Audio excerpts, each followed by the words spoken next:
Oke teman-teman, saya di sini mewakili dari kelompok saya akan menjelaskan tentang teori Vygotsky. Sebelum teman-teman saya menjelaskan teori-teori Vygotsky secara mendalam dan luas, saya akan menceritakan sedikit tentang histori atau sejarah dari teori Vygotsky sendiri. Teori Vygotsky itu dibawa oleh seorang ilmuwan psikolog asal Rusia yang bernama Lev Vygotsky. Beliau lahir di Orsa Kerajaan Rusia yang sekarang Belarus pada tahun 17 November 1896 dan beliau meninggal pada tahun 11 Juni 1934. Beliau menyumbangkan ide yang cemerlang pada teori perkembangan anak yang bernama Zone of Proximal Development atau yang lebih mudah disingkat dengan ZPD.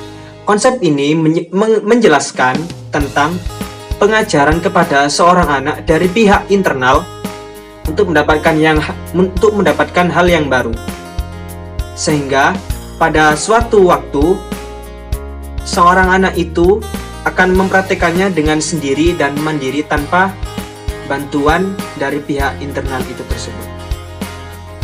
Nah, untuk mengetahui penjelasan lebih lanjut, jangan di skip ya.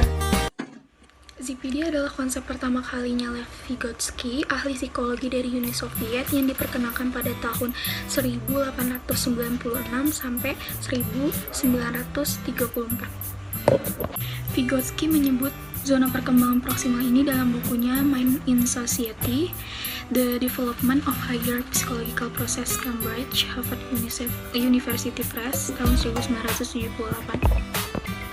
Yaitu dalam bukunya yang berisikan zona perkembangan proksimal adalah jarak antara tingkat perkembangan aktual yang ditunjukkan oleh kemampuan pemecahan masalah secara mandiri dengan tingkat perkembangan potensial yang ditunjukkan melalui pemecahan masalah dengan bimbingan orang dewasa atau dengan kolaborasi teman sebaya yang lebih mampu.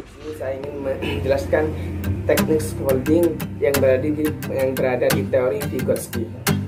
Istilah scaffolding digunakan pertama kali oleh Wood dengan pengertian dukungan pengajar kepada peserta didik untuk membantunya menyelesaikan proses belajar yang tidak dapat diselesaikan sendiri.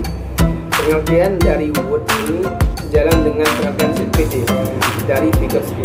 Peserta yang banyak tergantung pada dukungan pembelajaran untuk mendapatkan pemahaman belajar berada di luar dari ZPD dan peserta yang bebas atau tidak tergantung dari dukungan pembelajaran yang berada dalam daerah ZPD-nya. Konsep scaffolding berhubungan erat dengan konsep ZPD. Menurut Horowitz yang dikutip oleh John Wilson mengemukakan scaffolding seringkali digunakan untuk membantu siswa mencapai batas dari zona perkembangan proksimal mereka. Strategi yang banyak tergantung pada dukungan pembelajaran untuk mendapatkan pemahaman berada di luar daerah ZPD-nya.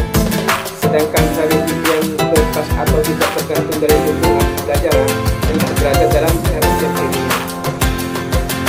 Secara sederhana, pembelajaran scaffolding dapat diartikan sebagai suatu teknik pemberian dukungan belajar secara terstruktur yang dilakukan pada tahap awal untuk mendorong siswa agar dapat belajar secara mandiri.